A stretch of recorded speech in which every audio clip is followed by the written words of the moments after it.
Picture this. You're a young woman in 14th century France, and tomorrow is your wedding day. But instead of choosing your dress or planning your ceremony, you're standing naked in a freezing stone chamber while a group of church officials examine your body to determine if you're suitable for marriage. This isn't a nightmare. This was reality for countless medieval women, and it's just one of the absolutely mind-bending customs that governed love, marriage, and relationships in medieval Europe.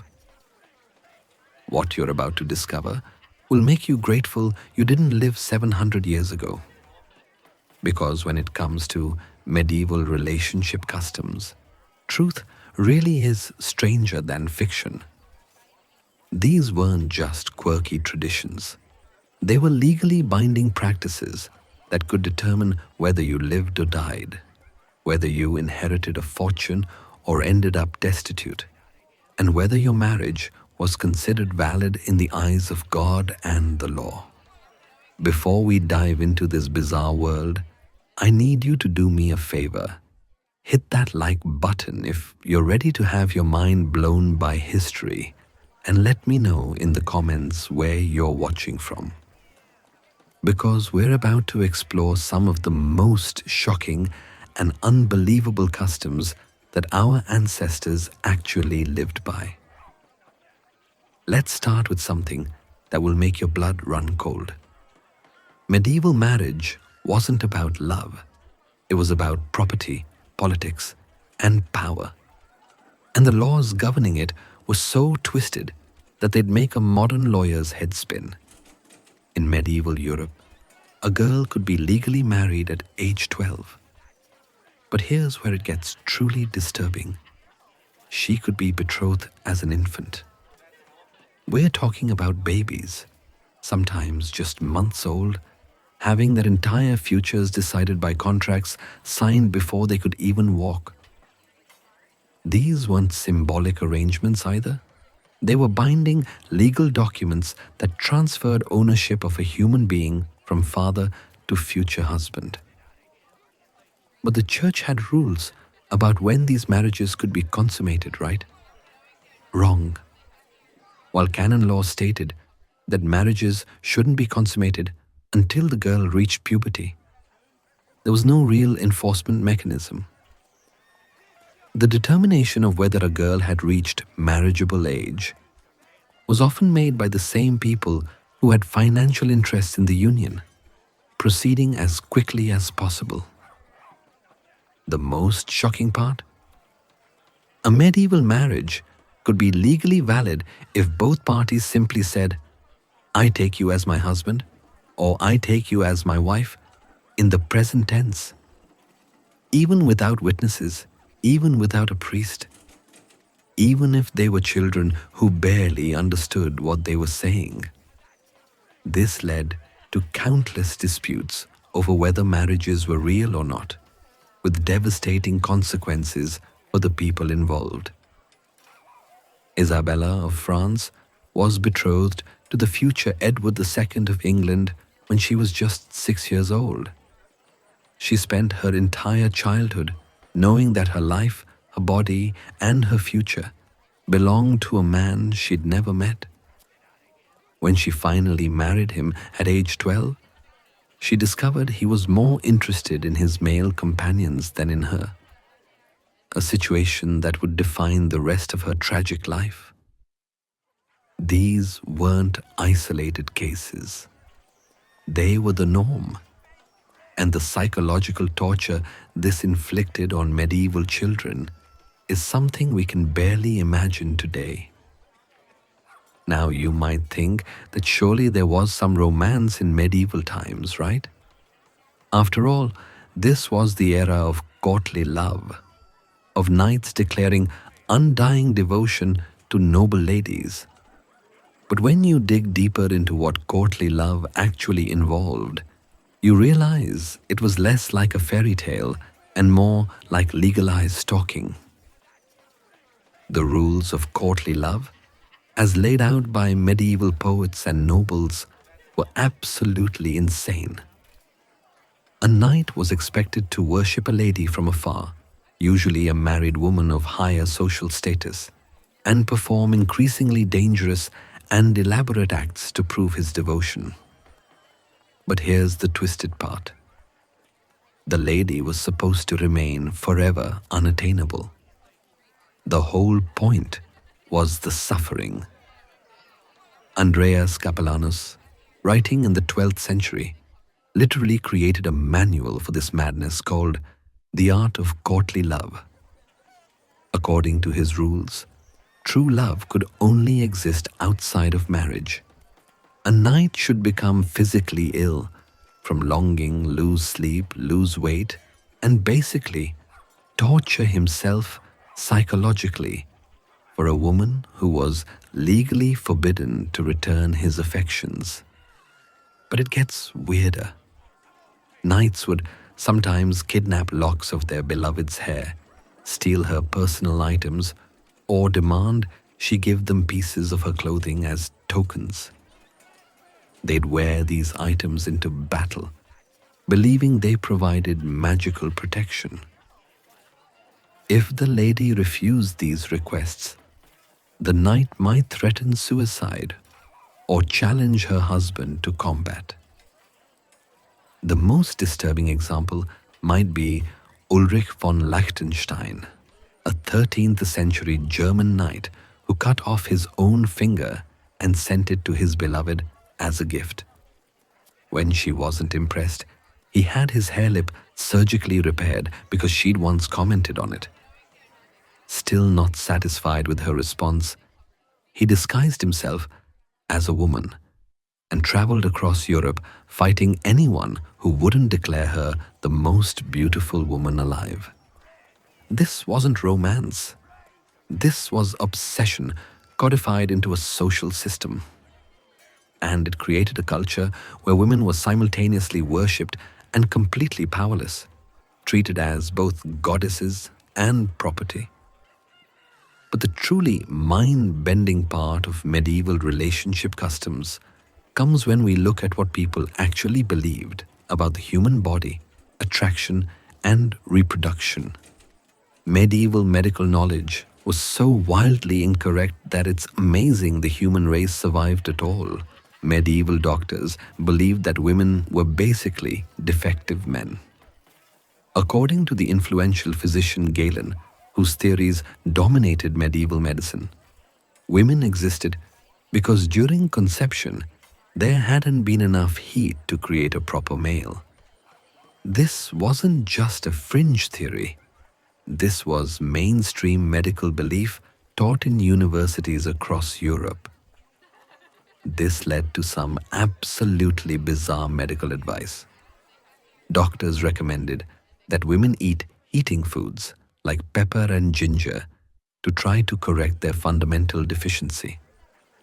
Some physicians actually prescribed that women drink wine mixed with ground-up gemstones, believing this would generate enough internal heat to improve their defective nature. The medieval understanding of conception was equally insane. Doctors believed that both men and women produced seed, and that a child's characteristics were determined by which parent produced more seed during conception. This led to the belief that if a woman enjoyed the encounter, she was more likely to produce a son because pleasure generated heat, and heat created properly formed males. This theory had devastating legal implications. In cases of rape, if a woman became pregnant, it was sometimes taken as evidence that she had actually consented and enjoyed the encounter. Because how else could she have contributed enough seed for conception to occur? The complete misunderstanding of human biology literally led to victims being blamed for their own assaults. Medieval physicians also believed in something called maternal impression. The idea that whatever a pregnant woman saw, thought about, or experienced would physically mark her unborn child. If a pregnant woman looked at a person with a birthmark, her child would be born with a similar mark. If she craved strawberries, her baby might be born with red patches on its skin. This led to pregnant women being essentially imprisoned in carefully controlled environments, forbidden from seeing anything that might damage their unborn children. Some were kept in dark rooms for months, allowed to look only at religious images or beautiful paintings, lest they accidentally curse their babies with some physical deformity. The actual process of medieval courtship involved customs so strange that they'd be completely illegal today.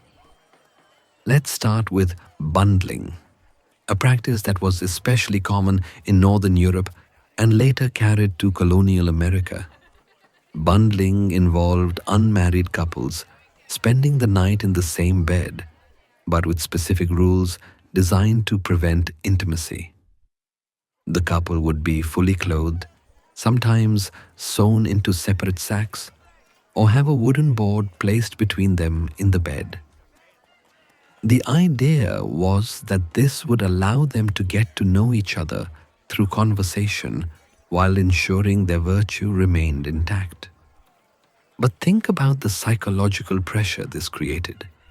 You're a teenage girl lying next to a boy you barely know, in a bed, in the dark, with your parents listening from the next room to make sure nothing improper happens.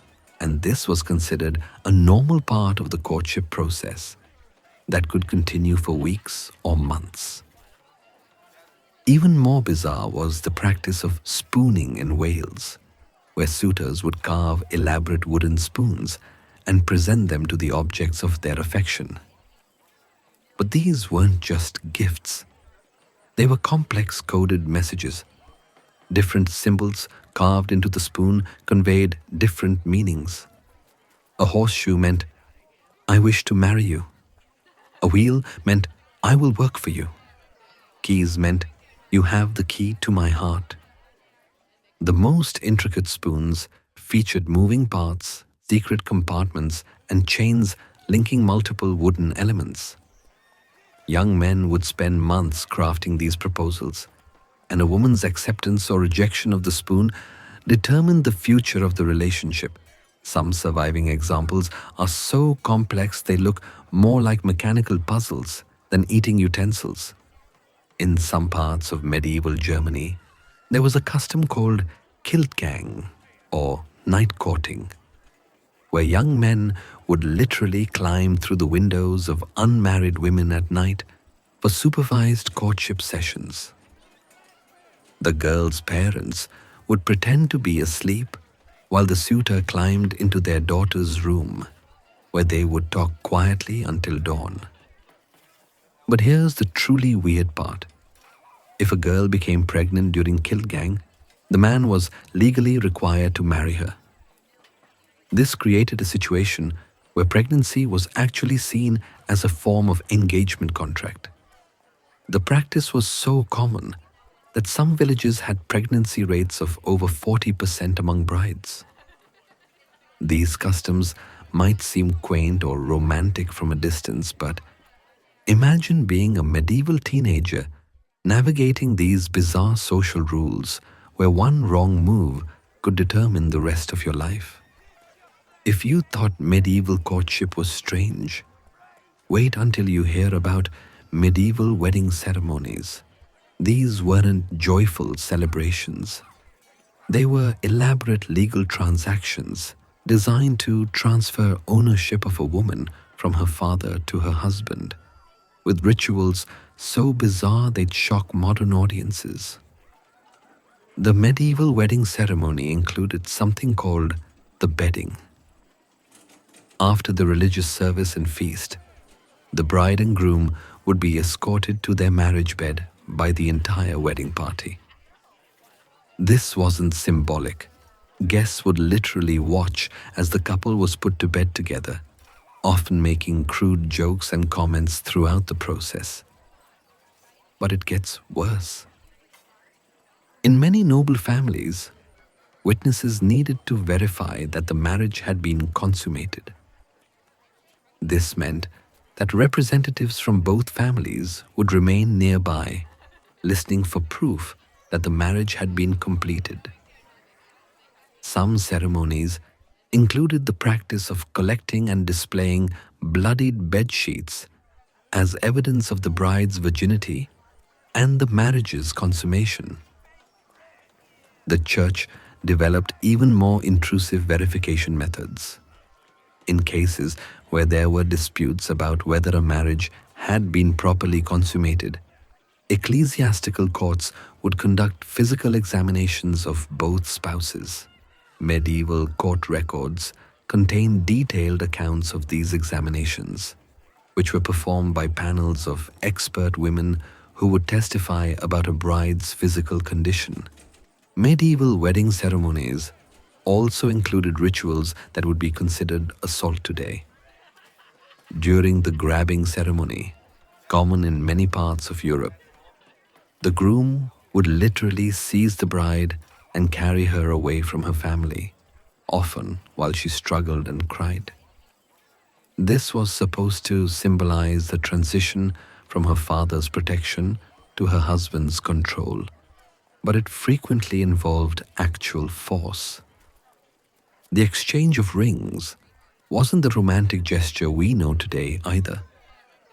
Medieval wedding rings were often massive, heavy objects designed to be impossible to remove. Some featured sharp interior spikes that would cut the wearer if they tried to take the ring off. The message was clear. This bond was permanent, and escape was not an option. Perhaps most disturbing of all was the medieval practice of wife sale, which was actually legal in England until 1857. If a man wanted to divorce his wife but couldn't afford the expensive legal process, he could literally put a halter around her neck and auction her off in the town marketplace. The buyer would then become her new husband, and the transaction would be considered legally binding.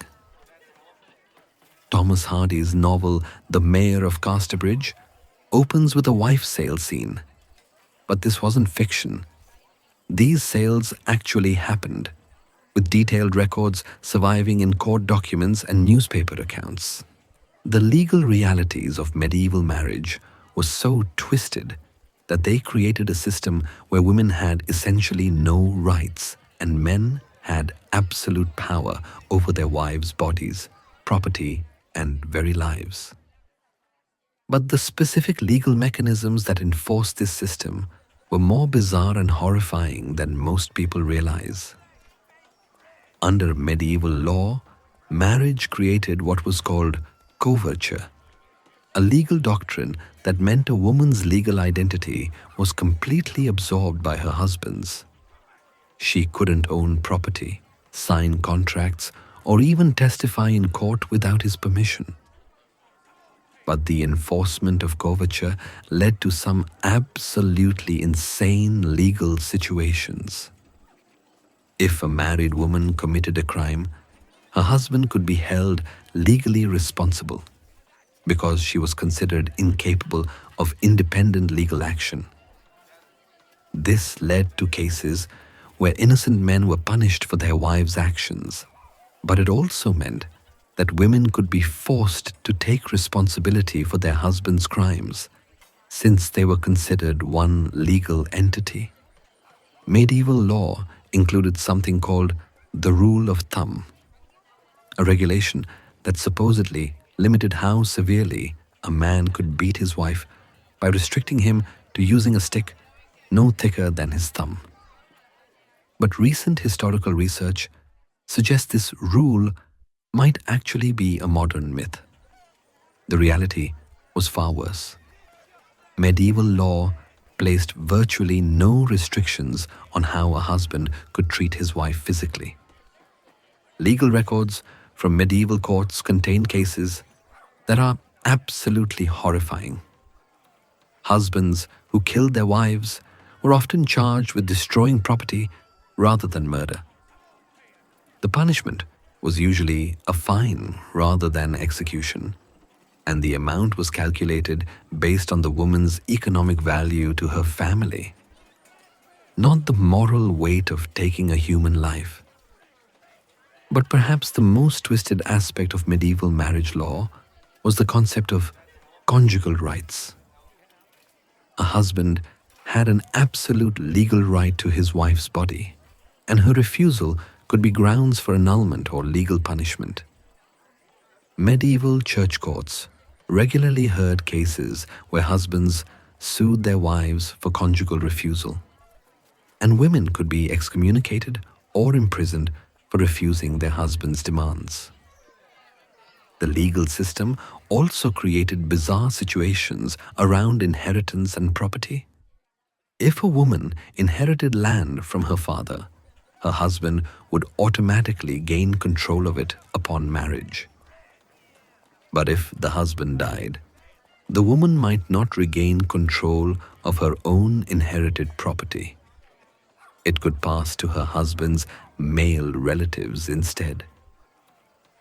This led to the gruesome practice of married women's suicide, where women would kill themselves immediately after their husbands' deaths to prevent their property from being seized by their in-laws. Medieval coroner records contain numerous cases of recent widows found dead under suspicious circumstances, often just days after their husbands' funerals. Getting out of a medieval marriage was nearly impossible, but the few legal mechanisms that existed were so bizarre and humiliating that they often destroyed the people who attempted to use them. The medieval Catholic Church's position was that marriage was indissoluble, a sacrament that could never be truly broken. But they did allow for annulments under very specific and often absurd circumstances. One ground for annulment was spiritual affinity. The idea that if you had been godparent to any of your spouse's relatives, even distant cousins, your marriage was invalid because you were spiritually related. Medieval genealogists made fortunes helping wealthy people trace these incredibly complex spiritual family trees to find grounds for annulment. Another bizarre ground was consanguinity, blood relationship, but medieval definitions of consanguinity were so broad that virtually anyone could be declared related if you looked hard enough. The Church initially prohibited marriage between anyone related within 7 degrees, which meant that in small medieval communities, almost everyone was technically too closely related to marry anyone else. The most humiliating ground for annulment was impotence. If a husband couldn't prove his virility, his wife could petition for annulment on those grounds. But the Church developed elaborate and degrading tests to verify these claims. Medieval court records describe trials where men were required to prove their capability in front of panels of experts, with detailed medical examinations and even practical demonstrations. One of the most famous cases involved King Louis VII of France and Eleanor of Aquitaine. Their marriage was annulled partly on grounds of consanguinity, but historical evidence suggests the real reason was Eleanor's failure to produce a male heir. She quickly remarried Henry II of England and proceeded to have multiple sons, proving the problem wasn't with her fertility. The annulment process could take years and cost enormous sums of money. During this time, both spouses existed in legal limbo. They couldn't remarry, but they also couldn't live together as husband and wife. Many people spent decades trapped in these proceedings, watching their lives waste away while church bureaucrats debated the validity of their marriages. Even more twisted was the medieval practice of divorce a mensa et thoro, legal separation that allowed couples to live apart but never remarry. This created a class of permanently separated people who were forbidden from finding happiness with anyone else, condemned to live their entire lives in lonely isolation because of marriages that had failed years or decades earlier. The desperation these laws created led to some truly dark behavior. Medieval court records contain cases of people attempting to murder their spouses rather than endure the impossible legal process of divorce. Others would commit crimes serious enough to be sentenced to death or exile just to escape their marriages. Different regions of medieval Europe developed their own uniquely bizarre marriage customs, each one stranger than the last. In medieval Ireland, there was a practice called hand fasting, temporary marriages that lasted exactly 1 year and 1 day. At the end of this period, the couple could choose to make their union permanent or simply walk away from each other. But hand fasting wasn't the casual arrangement it might sound like. During that year, the woman was essentially on trial.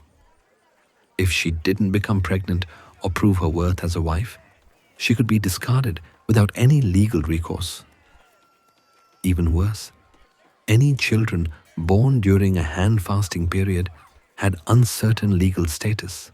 They might be considered legitimate if the marriage was later formalized, or bastards if it was dissolved.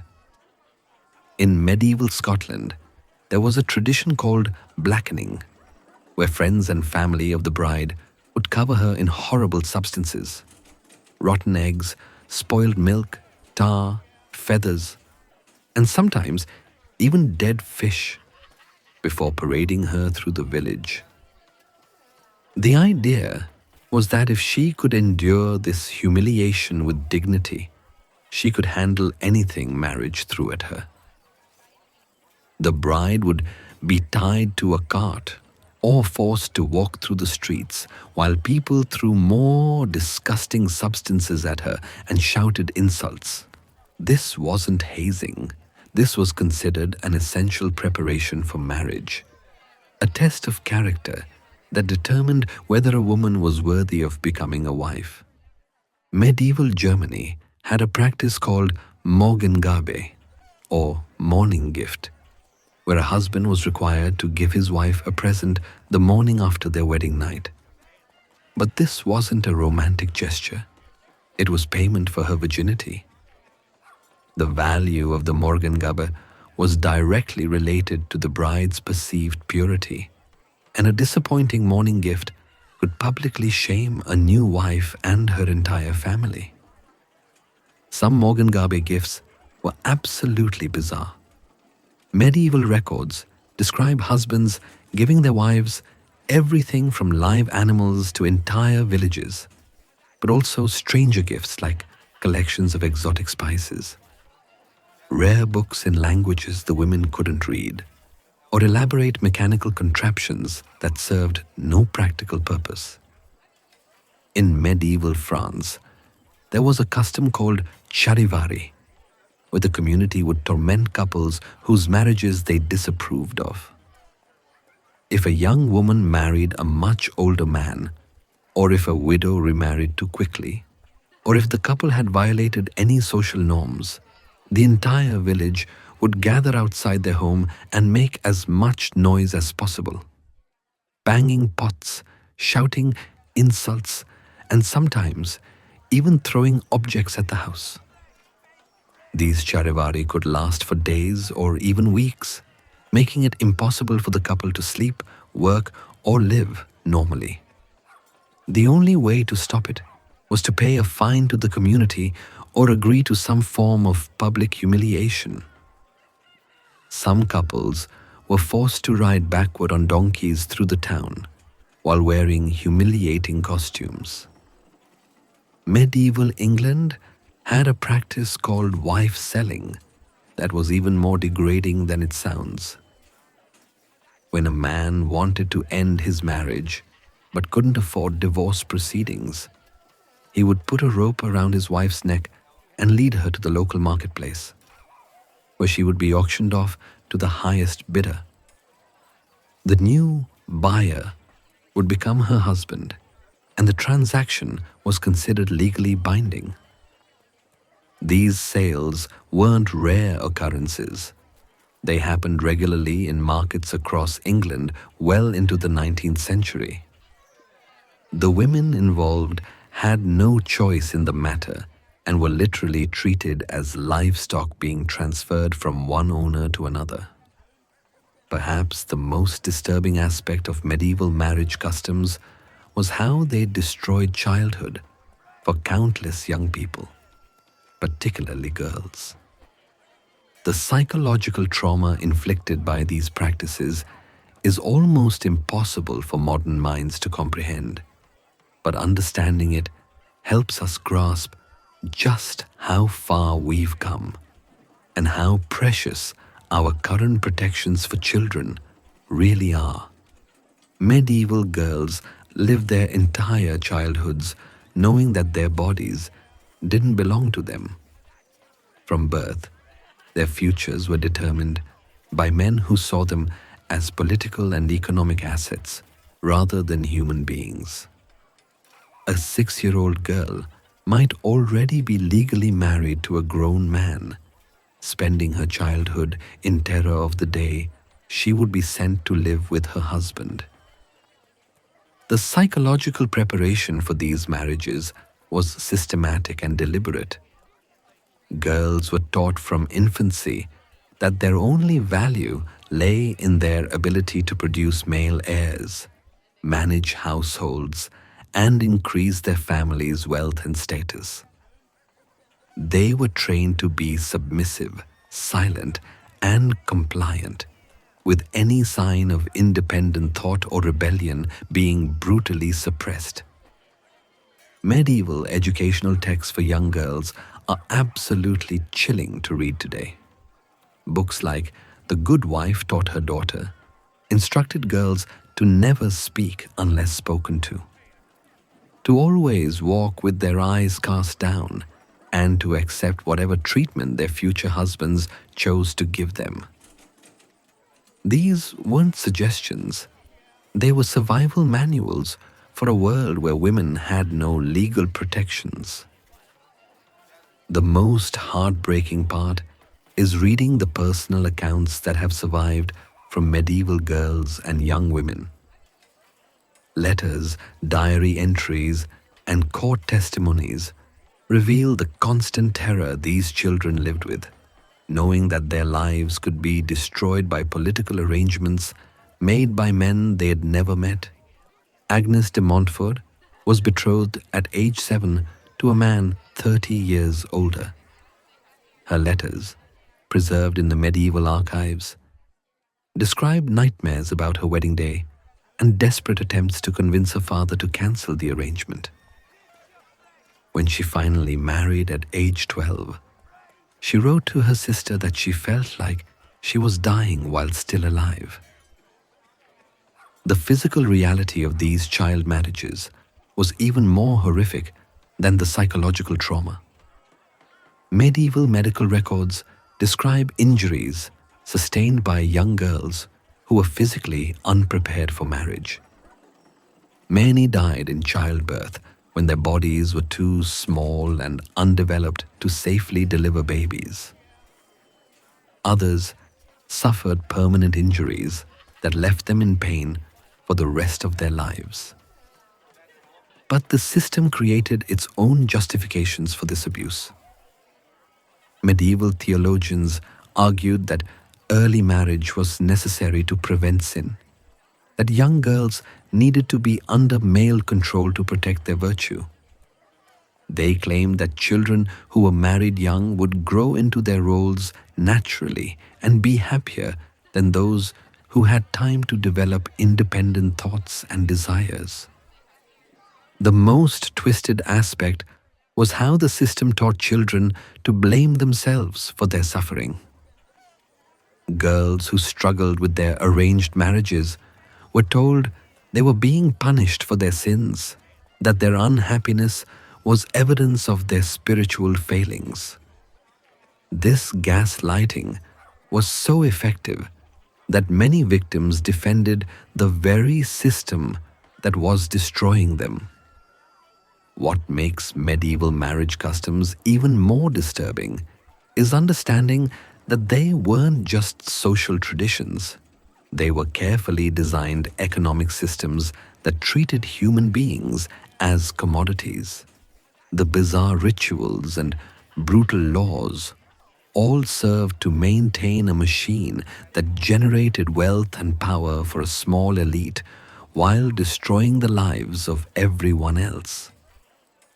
Medieval marriage was essentially a form of human trafficking, legally sanctioned by church and state.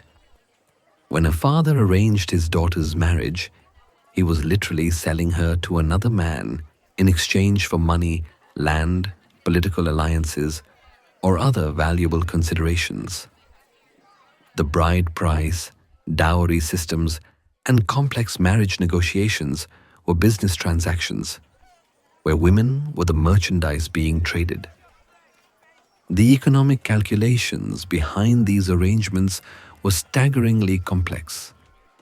Medieval families maintained detailed records of potential matches, tracking bloodlines, inheritance rights, political connections, and economic prospects across multiple generations. Marriage brokers made fortunes arranging these deals, taking percentages of dowries and bride prices like modern real estate agents.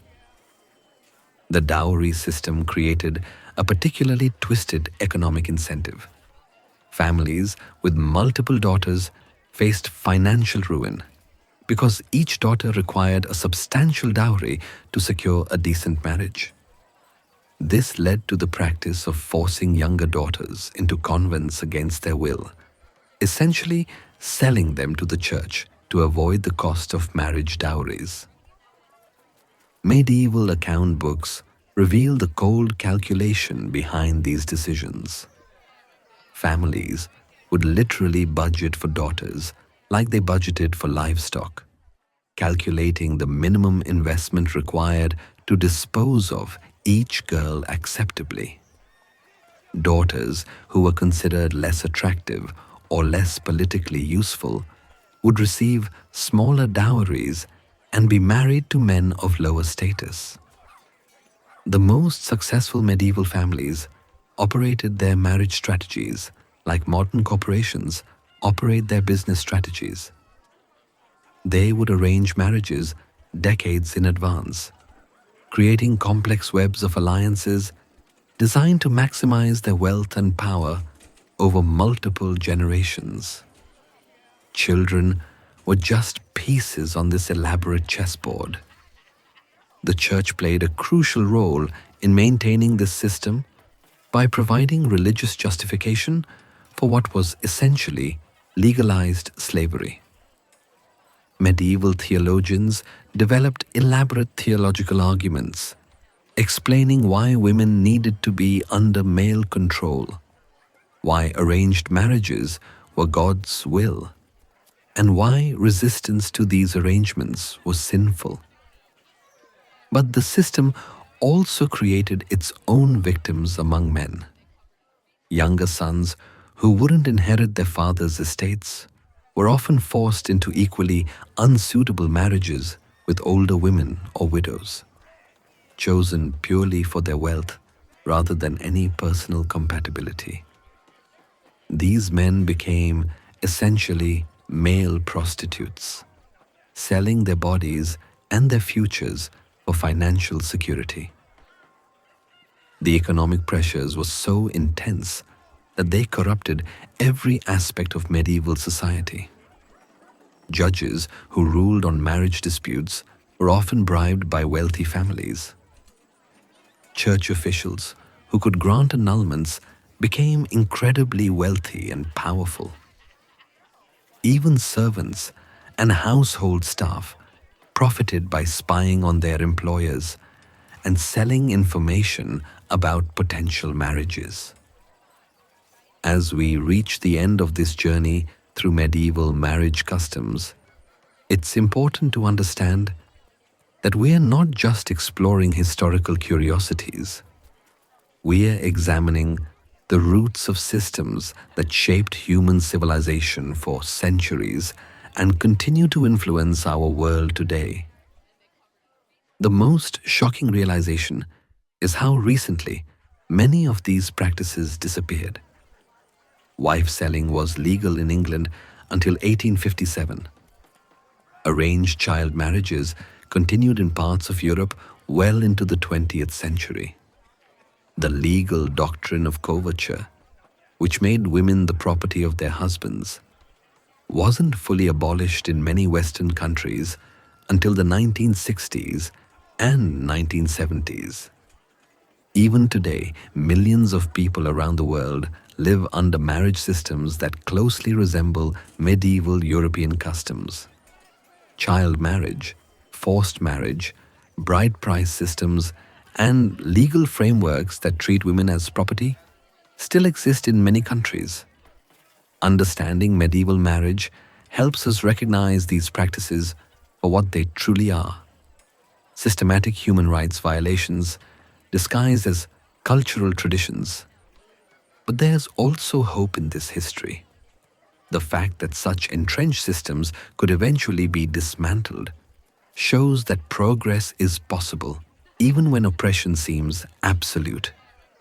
Every legal protection we have today, the right to choose our own spouses, the right to divorce, the right to control our own bodies and property, exists because people fought against systems that seemed permanent and unchangeable.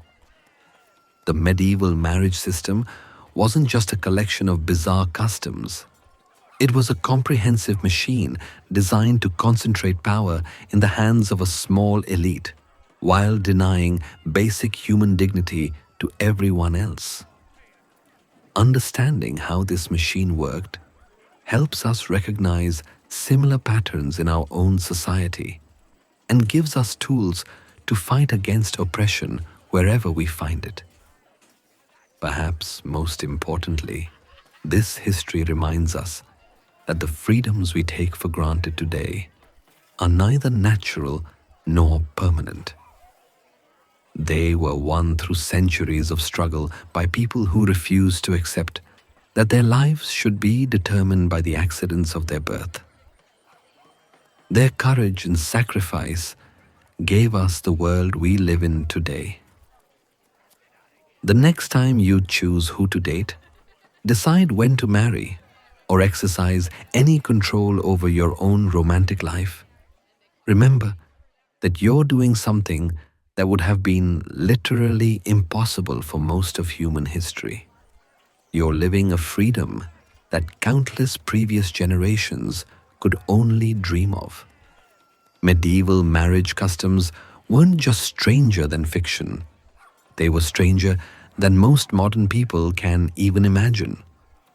But by understanding this dark history, we honor the memory of those who suffered under these systems and commit ourselves to never allowing such oppression to return.